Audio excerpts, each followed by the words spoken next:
प्रदेशवासियों एवं मेरे प्रवासी भाइयों और मेरे क्षेत्रवासियों और मेरे स्वजाति बंधु, मैं आप सबसे अपील करता हूँ कि और निवेदन करता हूँ कि आप लोगों ने मेरी अपील के ऊपर जो संज्ञान लिया, इसके लिए मैं आप सबका बहुत बहुत आभार प्रकट करता हूँ और धन्यवाद करता हूँ।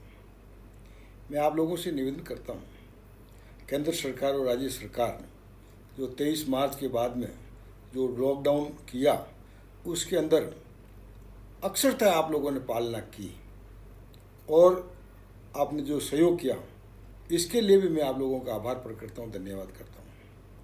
मैं आप लोगों से इस बात का भी धन्यवाद करता हूँ कि आप लोगों ने जो सफाई कर्मी हैं, जो पुलिस कर्मी हैं, जो आपके मेडिकल हेल्थ के कर्मचारी और अधिकारी और डॉक्टर्स हैं, उनका भी सहयोग किया।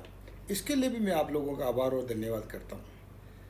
और जैसा कि आप लोग मुझे कहते थे कि हमें आना है घर, और आप लोगों के लिए राज्य सरकार और केंद्र सरकार ने जो व्यवस्था की, आप घर पे आ गए। मैं आप लोगों से निवेदन करना हूँ कि आप लोग जानते हैं कि ये एक बहुत महामारी है कोरोना की, और ये महामारी ऐसी महामारी है जिसका कोई वैक्सीन भी नहीं बना है अभी तक, और ये महामारी ऐसी है जो देश को और प्रदेश को ख़त्म करने वाली महामारी है। इस महामारी में आप लोगों को और सहयोग करना है। 2 महीने तो आप लोगों ने सहयोग किया, इसके लिए तो धन्यवाद करता ही हूँ, परंतु आप लोगों से अपील ये भी निवेदन करता हूँ कि अब भी आप लोग सावचेत रहिए। अगर आप वहाँ से आ रहे हैं तो आप लोगों को 14 दिन तक जो सरकार के आदेश है उसके अंदर आपको सुरक्षित रहना है, और जब आपका नेगेटिव आए और आपको डॉक्टर छुट्टी दे तब घर पे जाके रहना है। और आप लोगों को ये भी पता है कि आपके आने के बाद में, और ये आज करीब 1500-1600 के करीब प्रवासी राजस्थानी पॉजिटिव आ गए, तो इसके कारण लोगों को भय भी व्याप्त हो गया गाँव में कि प्रवासियों के आने से हमारे गाँव के अंदर इस प्रकार कोरोना फैलेगा। तो आप लोगों को इस बारे में भी चिंतन करना है। मैं तो आप लोगों से अपील करता हूँ कि देखिए कि जीवन है तो सब कुछ है, और आपके जीवन के साथ साथ आपका जीवन, आपके परिवार का जीवन, उस गांव का जीवन, प्रदेश का जीवन और देश का जीवन भी साथ लगा हुआ है।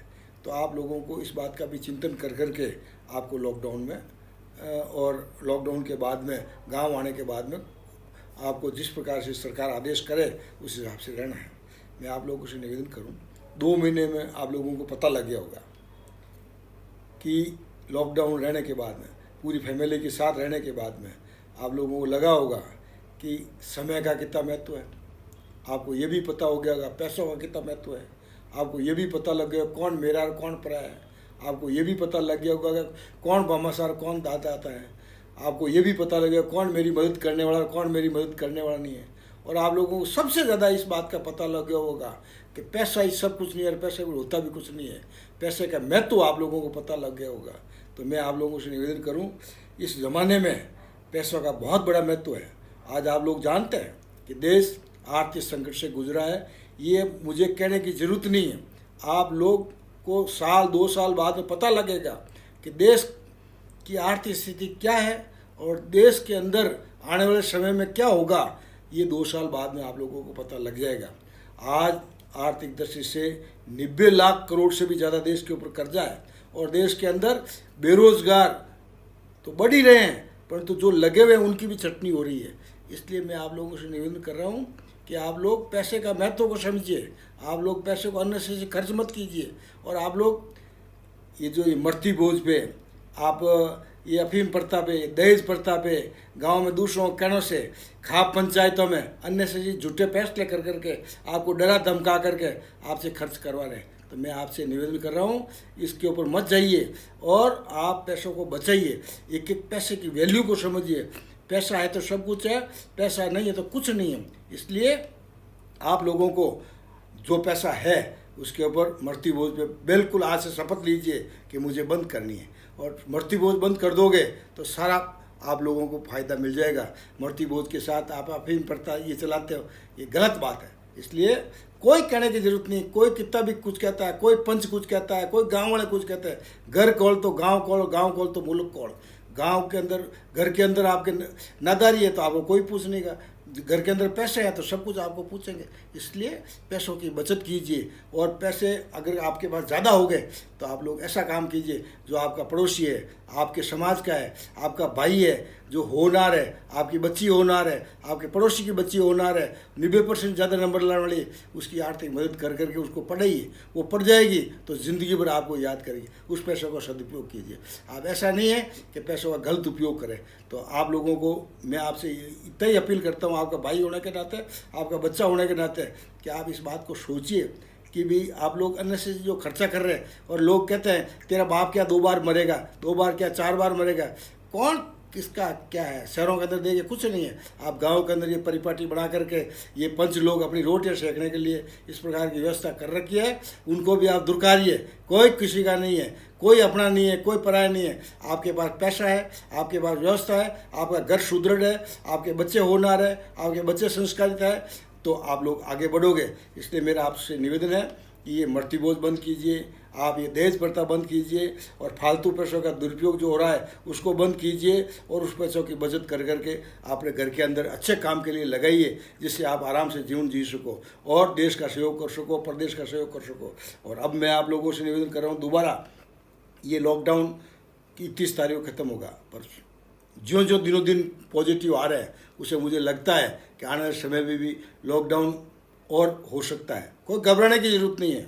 आप लोगों के लिए कई प्रकार की छूट भी दी है सरकारों ने, परंतु उस छूट की भी चिंता नहीं करनी है। जीवन पहले है और जीवन गया तो कुछ नहीं है। इसलिए जीवन को बचाने के लिए, आपने आपको सर्वाइव करने के लिए, तो आप लोग इस लॉकडाउन में जो भी निर्देश केंद्र सरकार राज्य सरकार दे उसकी पालना करनी है, और अपन लोगों को उस हिसाब से आगे बढ़ना है और अपने को जीवन को बचाना है। जिस प्रकार रतन टाटा जी ने कहा कि ये साल अपने लिए जीवन बचाने का है, तो अपने जीवन बचाने के लिए पैसा और कमाएंगे और व्यवस्था करेंगे।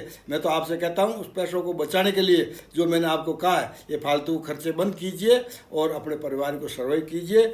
और आने वाले समय में जो आदेश करे सरकारें, उसके आदेश के अनुसार अपनी पालना कर करके अपन के जीवन को सर्वाइव करना है। और जिस प्रकार से पहले आप लोगों ने जो अधिकारियों, प्रशासनिक अधिकारियों का, सरकारों का सहयोग किया, और उसी प्रकार से आगे भी सहयोग करेंगे और उनकी मदद और उसके साथ हौसला अफजाई कर करके उनकी मदद करेंगे और अपने गांव को बचाएंगे। और विशेष तौर से प्रवासी भाइयों से अपील करता हूं कि आप लोग आए हो तो अपने गांव के लिए आप लोगों को डरने की ज़रूरत नहीं है। तुरंत जाकर के हॉस्पिटल जाकर के आप लोग बता करके जो खून अपने टेस्ट करवा करके, जब तक वो नहीं कहे जब तक आपको क्वारंटाइन में रहना है और अपने गांव को बचाना है। ये आप लोगों से अपील करता हूं, आप लोग आए।